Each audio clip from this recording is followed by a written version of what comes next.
લાગે છે તમારા સારા દિવસો આવી રહ્યા છે. શું વાત કરો છો?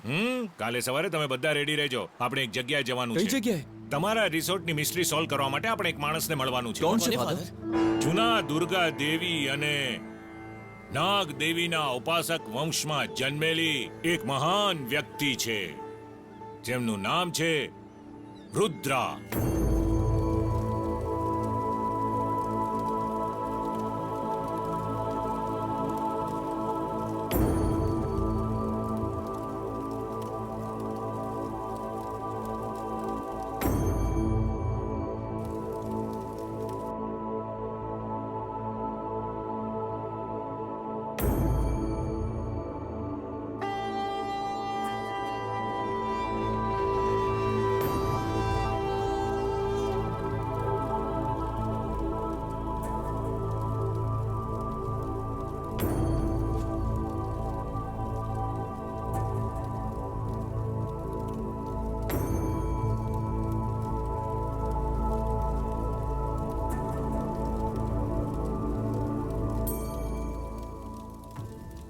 આ શું ફાધર, તમે ક્યાં લઈ આવ્યા?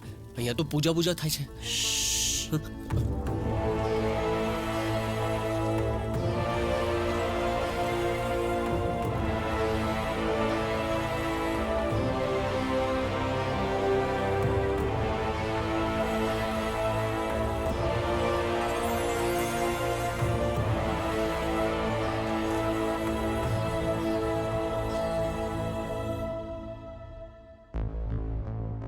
આયુષ્યમાન ભવ.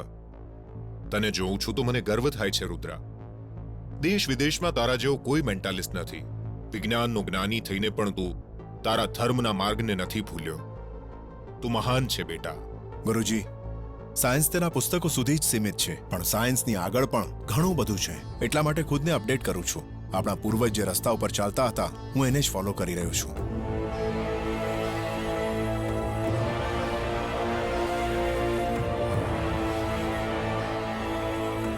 ભાઈ, તમારા માટે ફાધર આવ્યા છે શું?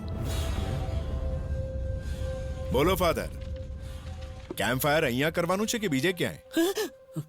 સાંભળી તો નથી લીધું? He is a mentalist. તમારા મનમાં શું ચાલી રહ્યું છે તમારી આંખોમાં જોઈને કહી શકે છે. વર્લ્ડના ટોપ 5 મેન્ટાલિસ્ટમાંથી એક. કઈ રીતે શક્ય છે ફાધર? જરા ફોન આપજો તો. Look into my eyes. નજર સીધી રાખ, ત્રાસી નહીં. પાસવર્ડને તારા મનમાં વિચાર.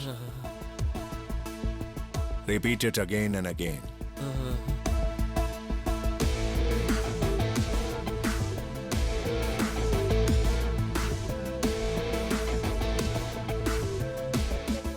Nice wallpaper. શું? આ તો સાચે અનલોક થઈ ગયો.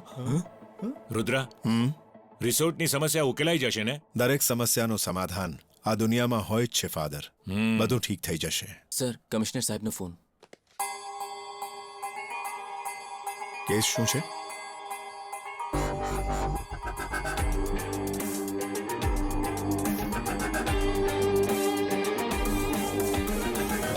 હમણાં 10 દિવસ પહેલા જ એક શાંતાદેવી નામની વૃદ્ધ મહિલા મરણ પામી છે, જેમની આગળ પાછળ કોઈ નથી. પોસ્ટમોર્ટમમાં બ્રેન સ્ટ્રોકની રિપોર્ટ આવી છે.